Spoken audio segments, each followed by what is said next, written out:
This channel does not promote any violent, harmful, or illegal activities. All content provided by this channel is meant for an educational purpose only.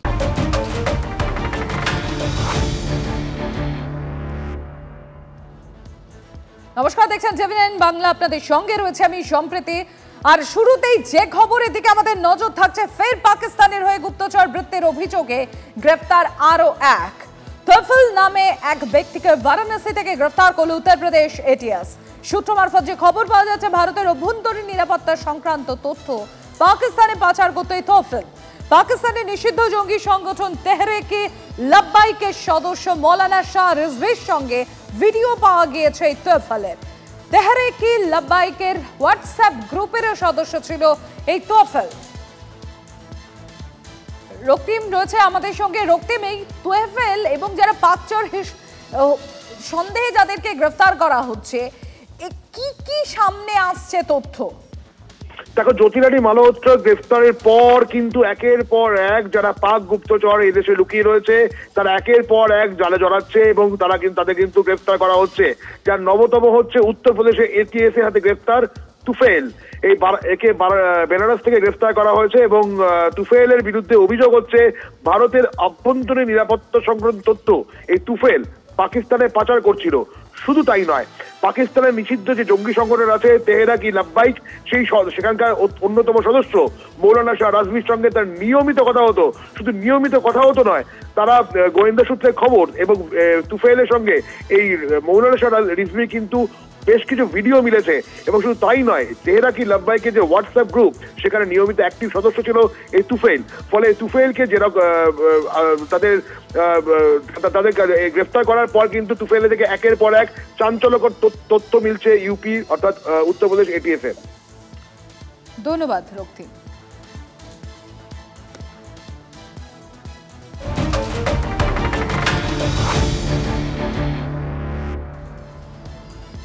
আর এবার নজর রাখবো একটু পরে খবরের দিকে। আবারও কি দলবদল করবেন হুমায়ুন কবির?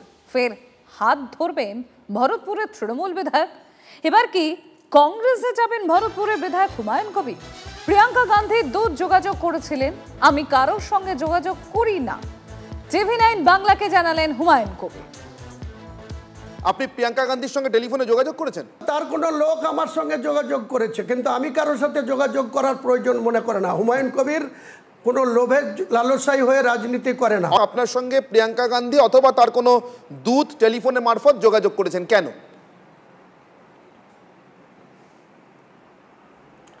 করতেই পারে একটা রাজনৈতিক কর্মী। আমাকে যদি কারো মনে হয় যে এর দ্বারা কোনো কাজ হতে পারে, এর দ্বারা তার পার্টির কোনো উপকার হতে পারে, প্রস্তাব আসতে পারে না। ঢাকঢোল না পিটিয়ে গোপনে গোপনে কি হুমায়ুন কবির তার মানে কংগ্রেসের সঙ্গে যোগাযোগ করা শুরু করলেন হুমায়ুন কবির? আমি কারোর সঙ্গে যোগাযোগ করার প্রয়োজন পড়ে না। আমি সোজা কথা সোজাভাবে বলি, আমি পরিষ্কার বলছি, আমি মুর্শিদাবাদের মানুষের উন্নয়নের জন্য রাজনীতি করি। একটা কথা পরিষ্কার করে বলুন না হুমায়ুন কবির, প্রিয়াঙ্কা গান্ধী আপনাকে কি বললেন? 20 নভেম্বর প্রিয়াঙ্কা গান্ধী আপনাকে কি বললেন? বললাম তো, আপনি সে কথা তো আপনাকে বলার কথা না।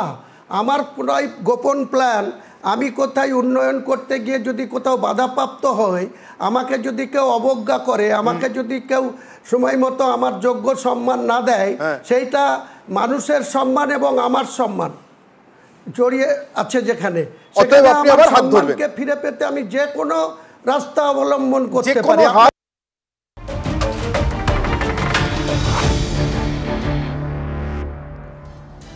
পাঁশকুড়ায় চুরির অপবাদে শিশুমৃত্যুকে কেন্দ্র করে ধুন্ধুমার নতুন করে উত্তেজনা ছড়ালো গোসাইবেড় গ্রামে। শিশুকে মারধরে অভিযুক্ত সিভিক ভলেন্টিয়ারের বাড়ির সামনে ওই শিশু দেহ রেখে বিক্ষোভ স্থানীয় বাসিন্দাদের। কনিষ্ক রয়েছেন আমাদের সঙ্গে। কনিষ্ক, কি অবস্থা? দেখো সম্প্রতি কিছুক্ষণ আগেই পাঁশকুড়া থানার অন্তর্গত এই গোসাইবেড় গ্রামে যে কিছু আজ সকালেই যে শিশুর মৃত্যু হয়েছে, সেই শিশুর পোস্টমর্টমের পরে যে দেহ আসার পরে নতুন করে উত্তেজনা ছড়ায় গ্রামে। স্থানীয় মানুষজন তারা ইতিমধ্যে প্রচন্ড ক্ষুব্ধ। এই ঘটনার জেরে যত বিষয়টা ছড়িয়ে যাচ্ছে, অর্থাৎ প্রচার যত হচ্ছে, ততই কিন্তু মানুষের ক্ষোভ বাড়ছে। ওই সিভিক ভলেন্টিয়ার বা দোকানদারের বাড়ির সামনে ওই শিশুর দেহ রেখে কার্যত গ্রামবাসীরা ক্ষোভ প্রকাশ করে এবং বাড়িতে রীতিমতো ভাঙচুর চালায়।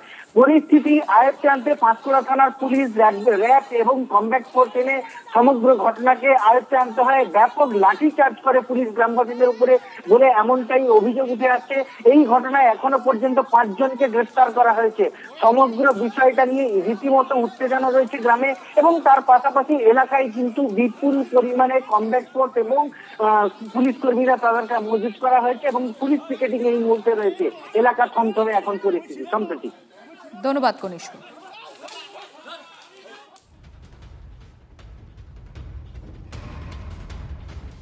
আর এবার নজর থাকছে পরের খবরের দিকে। হরিণঘাটে টিএমসিপি কার্যালয়ে আত্মঘাতী তৃণমূল কাউন্সিলর। বিধানচন্দ্র কৃষি বিশ্ববিদ্যালয় টিএমসিপি অফিসে উদ্ধার দেহ।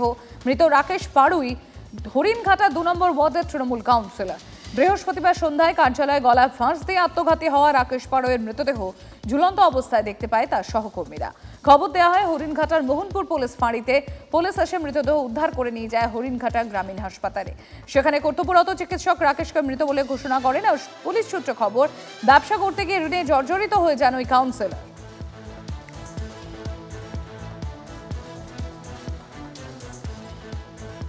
বৃষ্টিতে বেহাল রাস্তা, এটা বস্তা পচা একটা লাইন, তাই না? কিন্তু বছরের পর বছর কাটলেও এই বস্তা পচা লাইনে কোনো পরিবর্তন কেন আসে না? প্রতি বছর নতুন নতুন উদাহরণ যোগ হয়, কিছু ঘটনা নিয়ে চর্চা হয়, কিন্তু গ্রামে গঞ্জে রাস্তা নিয়ে মানুষের দুর্দশা আদৌ কি মেটে? প্রশ্নটা আবার উঠল কারণ পশ্চিম মেদিনীপুর নারায়ণগড়ের একটা ঘটনায়। দেখুন, আকাশের মুখ ভার হচ্ছে মাঝে মধ্যেই। হাওয়া অফিসের পূর্বাভাস বলছে সময়ের আগেই বর্ষা আসছে, কিন্তু বর্ষার মোকাবিলার জন্য গ্রামগঞ্জ আদৌ কি তৈরি? পশ্চিম মেদিনীপুরের নারায়ণগড়ের একটা ঘটনা সেই প্রশ্নই তুলে দিল যে বর্ষার আগেই বৃষ্টিতে গ্রামের রাস্তার বেহাল অবস্থা, এতটাই যে গাড়ির চাকা কাদায় বসে গেল। গাড়িতে ছিলেন এক সন্তান সম্ভবা। প্রসবের জন্য তার হাসপাতাল পৌঁছানো আর হলো না। পশ্চিম মেদিনীপুরের নারায়ণগড় ব্লকের পাকুরসেনীর বাসিন্দা সোনালী সিং। প্রসব বেদনা ওঠায় 35 কিলোমিটার দূরের মকরমপুর হাসপাতালে তাকে নিয়ে যাচ্ছিলেন আশাকর্মী মানসী পাত্র। মাঝ রাস্তায় গাড়ি কাদায় আটকে যায়। প্রায় 40 মিনিট রাস্তায় গাড়ি আটকে থাকে। সবাই মিলে চেষ্টা করেও গাড়ি ঠেলে এগিয়ে নিয়ে যাওয়া সম্ভব হয়নি। এদিকে অবস্থা হাতের বাইরে বেরিয়ে যাচ্ছে বুঝে সাহস নিয়ে গাড়িতেই প্রসব প্রক্রিয়া শুরু করতে বাধ্য হন আশাকর্মী মানসী। গাড়িতেই জন্ম নেয় সোনালীর পুত্র সন্তান। রাস্তায় এত কাদা, এগানোও যাচ্ছে না পিছানোও যাচ্ছে না। যাই হোক, ট্রেনিং প্রাপ্ত নয়, দেখে শুনে, যেটা হয়তো আমার মনের সাহসে আমি করেছি। আর একজন ছিলেন, তিনিও সাহায্য করেছেন। আমি একা তো পারবো না। যে এবার কোদাল নিয়ে এলাম লোকের বাড়ি থেকে বলে, কোদাল নিয়ে এসে মাটি টাটি চাঁচাঁচি করে আবার ব্যাকে ফিরলাম। বাসকে আসে আচ্ছা আসছে, এখানে বাচ্চা হয়ে গেছে। যা হওয়ার পর ওখান থেকে গাড়ি ঘুরে করে নিয়ে হয়েছে চেক করে, অত কালো আসতে পারেনি। আশাকর্মী মানসী সোনালীও তার পরিবারে আশার আলো সঞ্চার করতে সক্ষম হয়েছেন। কিন্তু এই অবস্থায় কেন পড়তে হবে মানসীদের? গ্রামের মূল রাস্তার এই দশা কেন হবে? বৃষ্টিতে গ্রামের রাস্তার বেহাল অবস্থা নতুন কোনো বিষয় নয়। বেহাল রাস্তার জন্য কোথাও রোগীকে খাটিয়ায় তুলে নিয়ে যেতে হয়, কোথাও আবার গাড়িতেই প্রসব। বছরের পর বছর সমস্যা সামনে আসে, কিন্তু সমাধান মেলে কি? পশ্চিম মেদিনীপুর থেকে দেবব্রত সরকারের রিপোর্ট, TV9 বাংলা।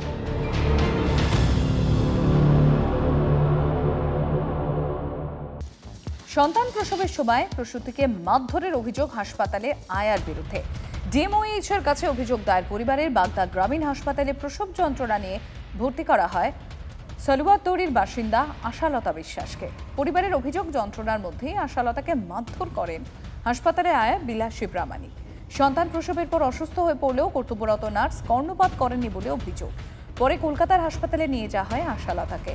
এরপর হাসপাতালে এসে বিক্ষোভ দেখাতে শুরু করেন পরিবারের সদস্যরা। বাগদা থানার পুলিশ ঘটনাস্থলে এসে পরিস্থিতি সামাল দেয়। তদন্ত কমিটি গঠন করে ব্যবস্থা নেয়ার আশ্বাস বিএমএইচও। তার প্রসবের পর সেই মাকে এখানকার কোন এক আয়ামাসি তাকে নাকি মেরেছেন, গায়ে হাত দিয়েছেন, চর মেরেছেন। তারপর সেই মাকে ডাক্তারবাবুরা ট্রিটমেন্ট করিয়ে ট্রান্সফার করেছেন। মায়ের অবস্থাটা ভালো না, উনি আরজি করে এখন আইসিইউতে রয়েছেন মরণাপন্ন অবস্থায়। এই ঘটনা জানাজানিতেই সেই গ্রামের প্রায় 30 থেকে 40 জন মহিলা এসেছিলেন প্রতিবাদ জানাতে বাগদা হাসপাতালে। কিছুটা ঝুট ঝামেলা হয়েছে, চেঁচামেচি হয়ে উঠল, অনেক সময় কিছু সময় চিকিৎসাটাও বন্ধ হয়ে পড়েছিল হাসপাতালে। এই আয়ামাসি এবং কিছু নার্সের দুর্ব্যবহারের জন্য বাগদা হাসপাতালটা আজকে গিয়ে পৌঁছেছে। আমি ঊর্ধ্বতন কর্তৃপক্ষকে বলবো, বিএমএসকে বলবো যাতে ভবিষ্যতে এরকম ঘটনা না ঘটে।